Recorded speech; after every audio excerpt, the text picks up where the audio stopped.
Assalamualaikum warahmatullahi wabarakatuh. Mustafa Muhammadin sallallahu alaihi wasallam sumila sami wa dzurriyyati wa jalla syada salihin salakatul muqarrabin. Husnillah bali maksum kerapya sumila jama'a kubul muslimin wal muslimat. Husnillah aba'ana wa ummatina wa jatina wa jadina wa syaihina. Husnillah ma'hadina al-asqiya malam talamidhi wa asadi wali. Lillahi ta'ala lahumul fatihah. Bismillahirrahmanirrahim. Iyyaka na'budu wa iyyaka nasta'in ihdinas siratal mustaqim. Bismillahirrahmanirrahim. Wa naqala an sahibil bahri. Itu ya. Wa naqala nanukil sapa musannif Bali Maksum an sahibil bahri saking kitab Sahibil Bahri. Wajahaini ing dua hal. Halaman 61. Li Syafi'i kedua Imam Syafi'i. Ahaduma utai salah satunya iku al-karohatu, hukumnya makruh. Kamakola kaya oleh ngendika sapa jumhur ulama. Wal akharu utawi yang lain iku adamul karohati, tidak ada makruh.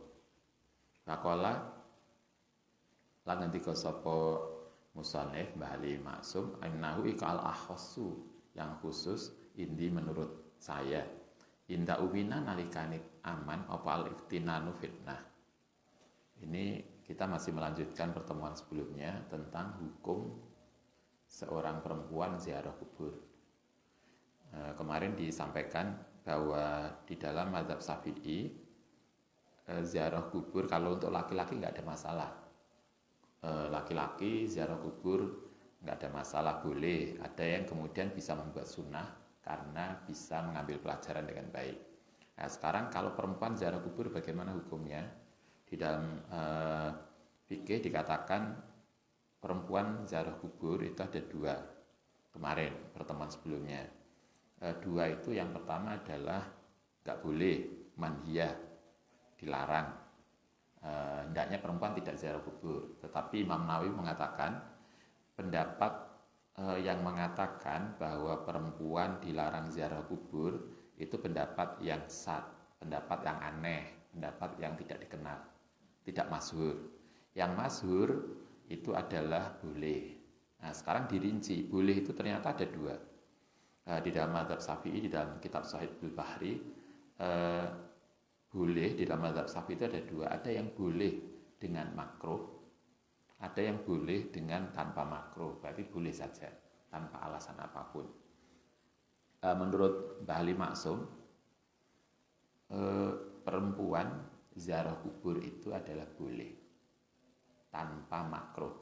Jadi tadi kan ada yang membolehkan dengan boleh tapi makruh, yang lain boleh tanpa makruh. Bali Maksum mengajarkan kita perempuan boleh saja, jadi nggak ada masalah. Tetapi ada catatan. Boleh tadi adalah idza umina al-iftinan. Kalau ada jaminan bahwa perempuan ziarah kubur itu tidak akan menimbulkan fitnah. Membuat sesuatu yang enggak baik. Apa itu fitnahnya? Sesuatu yang enggak baik tadi, kira-kira apa? Naam, qad yakunu.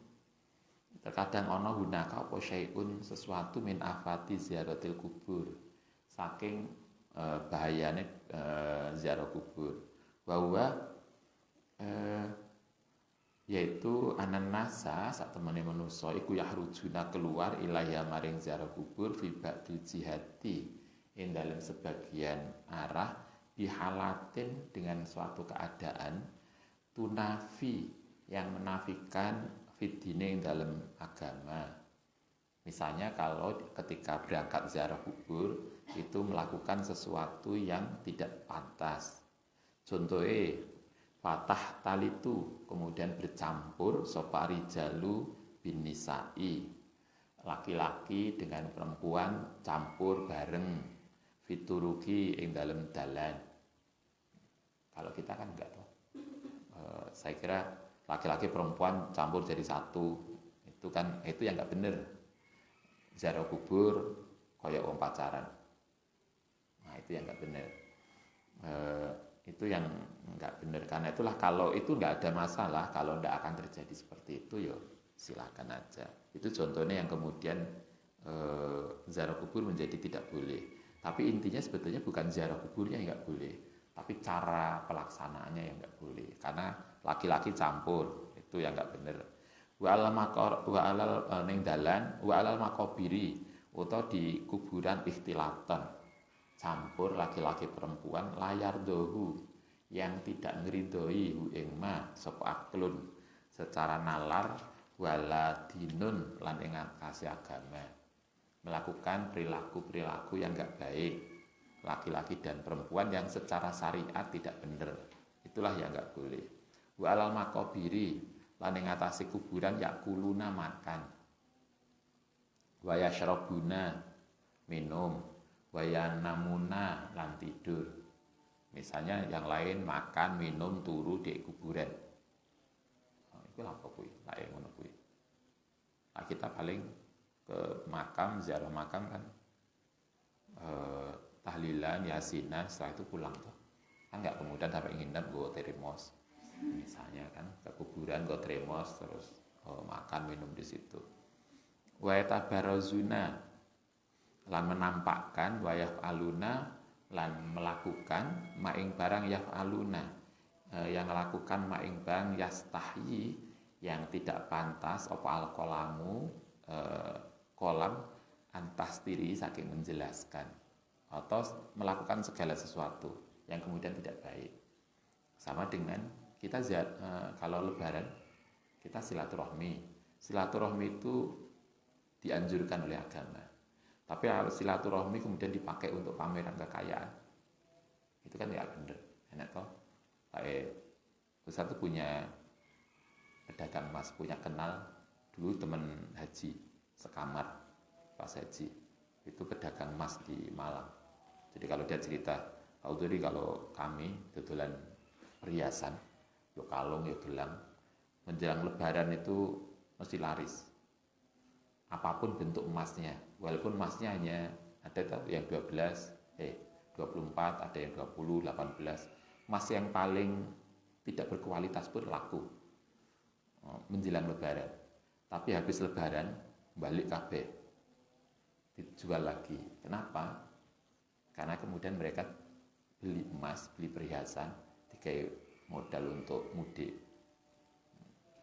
Kan gaya atau pemalang mulai neng kampung kemudian gelangnya krompiong sampai amene. Nanti setelah lebaran balik neng Malang dijual lagi hanya untuk pameran ketika mudik. Nah, itu yang nggak bener. Silaturahmi, arisan, apalagi yang ibu-ibu biasanya PKK atau apapun lah pertemuan itu bagus, itu disarankan. Tapi kalau pertemuan kemudian dipakai untuk pameran, untuk tuku kolokas ceritanya mulai awal sampai akhir, itu yang nggak benar. Nah, ziarah kubur juga begitu. Ziarah kubur itu sunnah, disarankan. Tapi kalau ziarah kubur kemudian dipakai untuk tadi perilaku-perilaku yang nggak baik, maka itu yang kemudian dilarang. Fazaratu mongko utai ziarah ala dihada yang seperti tadi, ziarah kubur dengan pameran tabarruzun tadi, memamerkan, karena punya perempuan itu kan aksesorisnya kayak banget, sing kerudung anyar, bros anyar. Oh iku pameran PKK. Ya Allah Mbak, iku bros iki gak ono sak donya iki Mbak. Ini spesial apa biasanya? Edisi. Ini terbatas, edisi limited edition, dan macam-macam. Itu kalau kemudian ziarah kubur dipakai seperti itu, haluha mongko utai keadaan itu lata juzu, maka tidak boleh. Jadi intinya bukan ziarah kubure, tetapi pada perilakunya yang enggak pas. Li'aridin krono tujuan lali annaha, ora krono ziarah iku ziaratun. Perilaku tadi berarti ada tujuan-tujuan lain yang bukan untuk ziarah kubur. Intinya adalah kembali ke diskusi kita, informasi sebelumnya adalah hukum perempuan ziarah kubur berarti ada dua. Satu, dilarang. Itu pendapat yang tidak masyhur. Pendapat yang populer, pendapat yang masyhur adalah boleh. Boleh itu ada dua. Jadi satu dilarang, yang aneh, pendapat aneh itu mengatakan dilarang. Yang kedua yang masyhur, pendapat yang populer dan diterima adalah boleh. Boleh itu masih dibagi dua, boleh dengan makruh dan boleh dengan tanpa makruh. Kalau Mbak Ali Maksum mengatakan perempuan ziarah kubur itu hukumnya boleh dan tidak makruh, berarti boleh saja. Artinya tidak ada embel-embelan makruh. Itu Mbak Ali Maksum. Nah, tapi beliau masih memberikan catatan boleh tidak makruh tadi selama tidak terjadi perilaku yang tidak baik. Berangkatnya, ziarah kuburnya campur laki-laki perempuan yang kemudian terjadi sesuatu yang gak etis. Selama itu terjamin, yo silahkan, berarti nggak ada masalah. Oke, selesai. Nah, sekarang ini tanggapan Mbah Maksum terhadap orang yang anti ziarah kubur. Wabadu, setelah itu, fa'inna mongko sedene kita iku nakulu, ngucap sapa kita liulai maring mereka alladzina yamnauna, yang mencegah sapa mereka ziaratal kuburi ing ziarah kubur. Karena itu kemudian Mbah Ali Maksum mengatakan, sekarang saya ingin mengatakan pada mereka yang menolak ziarah kubur, narju mengharap sapa kita kum ing sira antakrau, ingin membaca sapa kita hadza ing ini. Anda siapapun kalangan yang menolak ziarah kubur, maka silakanlah baca hadis-hadis tadi, hadis-hadis yang kemarin disampaikan. Litarau, supaya bisa melihat sapa kalian biangkusikum kelawan dirimu anakum sedune kalian iku fiwadin ing dalam tempat wadinul islami utawi agama Islam iku fiwadin akhir ing dalam tempat yang lain. Artinya Mbah Ali Maksum mengatakan mereka yang menolak ziarah kubur itu berarti tidak sesuai dengan ajaran Islam, karena Nabi itu memberi contoh bukan hanya ucapan. Nabi memberikan contoh, Nabi sendiri ziarah kubur. Kalau kemudian kita menolak ziarah kubur, itu berarti mereka tidak sesuai dengan ajaran Islam. Wala'alakum lan sak temene sira iku idza ra'aitumu, nalikane bisa sudah melihat sapa sira ing tadi, hadis-hadis tadi, kolaktum mongko bakal mencabut sapa sira ampang saking barang antum kang utahe sira ali ngatasé mah min tahrimiti kekaziarati saking harame ziarah kubur asyadda tahrim ing haram yang banget wanadzari lan melihat ilaman maring orang yujizuha yang membolehkan sapa man ha ing ziarah kubur au yafaluha utawa nglakoni sapa man ha ing ziarah kubur bi ainil ihtikar dengan pendapat yang menghina wal irtidai lan tegese menghina merendahkan batasmiyatihi lan oleh nyebut sapa sira ing ziarah kubur kuburian ing kuburian fala haula wala quwata illa billahil azim. Kata Mbah Maksum, kalau Anda bisa secara cermat melihat hadis-hadis banyak tadi di mana para sahabat ziarah kubur, Nabi sendiri ziarah kubur. Kalau kemarin masih ingat hadis riwayat Sayyidah Aisyah, Nabi itu ziarah kuburnya waktunya biasanya dua. Yang pertama sebelum subuh. Kalau beliau ziarah ke Baqi biasanya sebelum subuh. Jadi sebelum subuh beliau ke Baqi. Nah, kalau tidak pagi sebelum subuh, Nabi biasanya ziarah kuburnya adalah sore habis asar. Kita hanya mengikuti yang sore. Biasanya kita kan sore toh, Kamis atau Jumat sore. Nabi sore. Tetapi yang sering diriwayatkan oleh Sayyidah Aisyah, Nabi itu kalau ziarah kubur malah tidak sore, tapi malam sebelum subuh. Sayyidah Fatimah putri beliau itu juga ziarah kubur. Hampir tiap minggu beliau ziarah ke makam paman beliau, yaitu Hamzah, setiap asar. Banyak sahabat yang bukan hanya sahabat, bahkan Sayyidah Aisyah istri beliau juga ziarah kubur.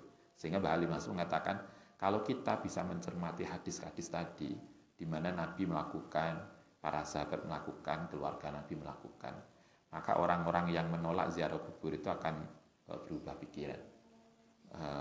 Kan ada orang yang sangat anti banget.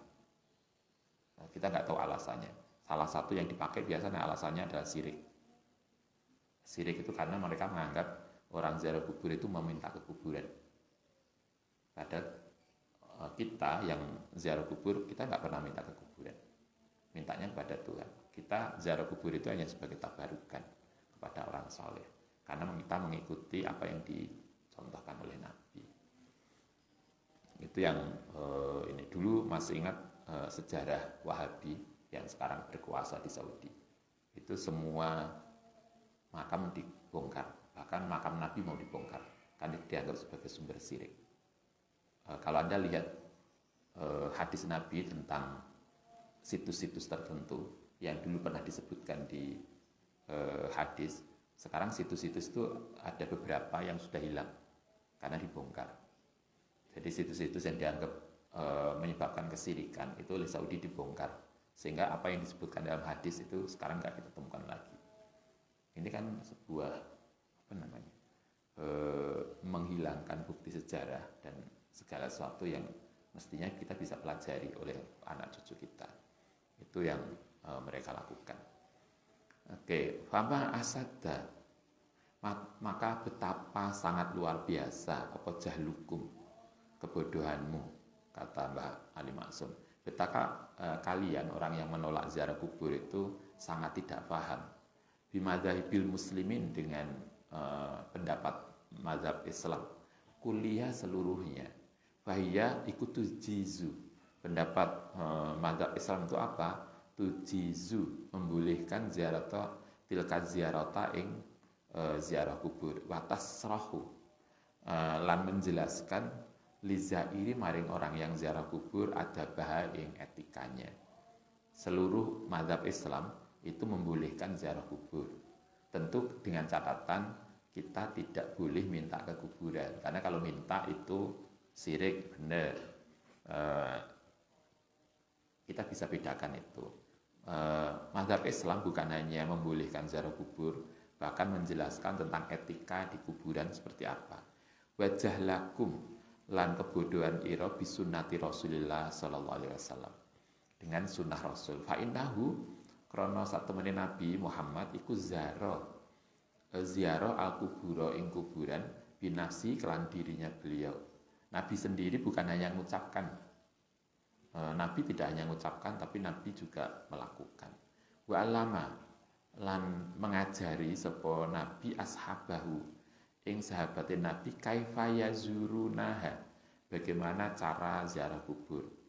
Kama alim ta, kaya oleh ngerti sapa sira, wa tabiahum, lan mengikuti hum ing mereka ala zalika ing atase etika di ziarah kubur sapa kullu hadil ummati, setiap umat ini, min ahdihim, saking masa sahabat lil yaumi, sampai hari ini. Nabi tidak hanya ziarah kubur, tetapi juga ngajari sahabat. Karena itu kemarin masih ingat Nabi, Sayyidah Aisyah nanya, kanjeng Nabi, kalau saya harus ziarah kubur, kalau saya itu melakukan ziarah kubur, apa yang harus saya lakukan? Kemudian Nabi ngajari, assalamualaikum ya ahlad diyar. Kalau Anda melakukan ziarah kubur, jangan lupa baca salam.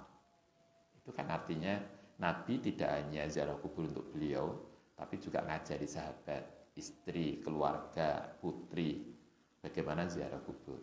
Salah satu yang diajarkan oleh beliau adalah kalau ziarah kubur jangan lupa baca salam. Assalamualaikum. Kalau kita biasanya assalamualaikum. Assalamualaikum. Tapi ya, Nabi kan assalamualaikum ya ala diyar. Terusnya toh terakhir fa inna lakum lahikun, bahwa suatu ketika kami juga akan menyusul kalian meninggal. Wahdi utai ini iku kutubul ulama'i, kitab-kitab ulama Hanafiyatin, apakah dari mazhab Hanafi, wa Malikiyatin, mazhab Maliki, wa Syafi'iyatin, mazhab Syafi'i, wa Hambaliyatin, wa wirihim. Kitab-kitab ini dari semua mazhab Hanafi, Maliki, Syafi'i, Hanafi dan seterusnya dia apa bayanu ziyarati, penjelasan tentang ziarah. Wa kadzalika dawawin sunnati, diwan sunnah, tentang sunnah an-nabawiyati muf'amatun yang ngeratani bibayani jawaziha ing penjelasan bolehnya ziarah kubur wa nadbi lan bahkan menganggap sunnah ilaya maring sirah kubur wa kaifa takunu. Sekarang kalau Mbah Nawawi mengatakan, Mbah niki Ali Maksum mengatakan gini, kalau seluruh mazhab Islam lintas mazhab, bukan hanya Syafi'i tapi juga Hanafi, Maliki, Hambali, semua membolehkan ziarah kubur dan akan menjelaskan caranya. Terus bagaimana kelompok tertentu bisa menolak ziarah kubur? Kan aneh banget. Tapi sampai hari ini itu tetap ada. Sama dengan kita kemarin, kalau kita, Nabi mengatakan kalau kita ada orang yang wafat, kita disarankan untuk kirim doa, salah satunya baca Yasin. Sehingga yang baca Yasin, baca tahlil, kemudian kita baca dengan niat semoga pahala bacaan Yasin kita, bacaan tahlil kita sampai kepada jenazah yang dikubur. Itu hadisnya ada. Kirim Yasin, hadisnya sahih. Ngirim, kalau Anda misalnya ini barang, ini sedekah, ya Allah ini saya sedekah ini, pahalanya saya kirimkan untuk almarhum umi saya, misalnya ibu kita, mbah kita, itu sampai, itu bisa, hadisnya sahih. Tapi kan ada toh orang yang tetap mengkritik itu, oh ini tidak ada dasarnya, atau biasanya dasar yang dipakai ini mengikuti tradisi Hindu. Loh, kok Hindu mengirim doa untuk itu? Kan nggak ada. Artinya tetap aja ada orang yang seperti itu. Maka kata Mbak Ali Masum, bagaimana mungkin semua imam mazhab membolehkan ziarah kubur dan mengajari etikanya, tapi kelompok tertentu kemudian tetap menolak itu. Waman ro'a, gaman sapane wong ro'a yang telah melihat ini, hadis-hadis ini, kula hadza yang secara detail summa angkaro, kemudian tetap menolak, yo falahilata, maka tidak ada upaya lana maring kita fi ing dalem wa amruhu lan menyerahkan perkarane ila rabbih. Kata Mbak Limasum, kalau kita sudah menjelaskan hadis tentang ziarah kubur, para sahabat, keluarga Nabi, etika ziarah kubur, tapi orang tetap menolak, ya wallahu a'lam bishawab. Itu urusannya pengenan. Artinya kita sudah berusaha, ini loh. Jadi apa yang dilakukan oleh para umat Islam untuk ziarah kubur itu bukan tanpa alasan. Enak dasarnya Nabi, ada hadisnya sahih. Ada sahabat yang melakukan, hadisnya sahih. Ada Sayyidah Fatimah, istri Fatimah, putri beliau, Sayyidah Aisyah, istri beliau yang ziarah kubur, hadisnya sahih. Kalau kemudian mereka tetap menolak, yo itu urusan dia. Kita sudah menjelaskan, karena kita nggak perlu memaksa. Yo silakan aja kalau ada yang menolak. Tapi apa yang kita lakukan, kita yakin bahwa kita punya dasar.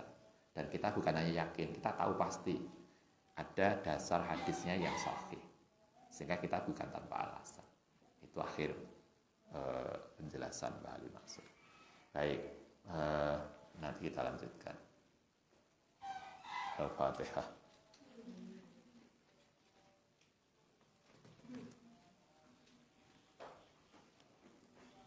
Rabbana fa'na bima 'allamtana rabbi 'allimna alladhi fa'na rabbi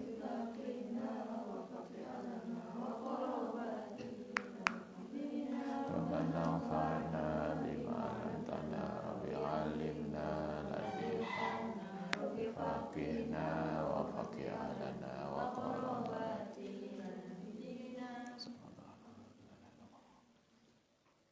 Assalamualaikum warahmatullahi wabarakatuh.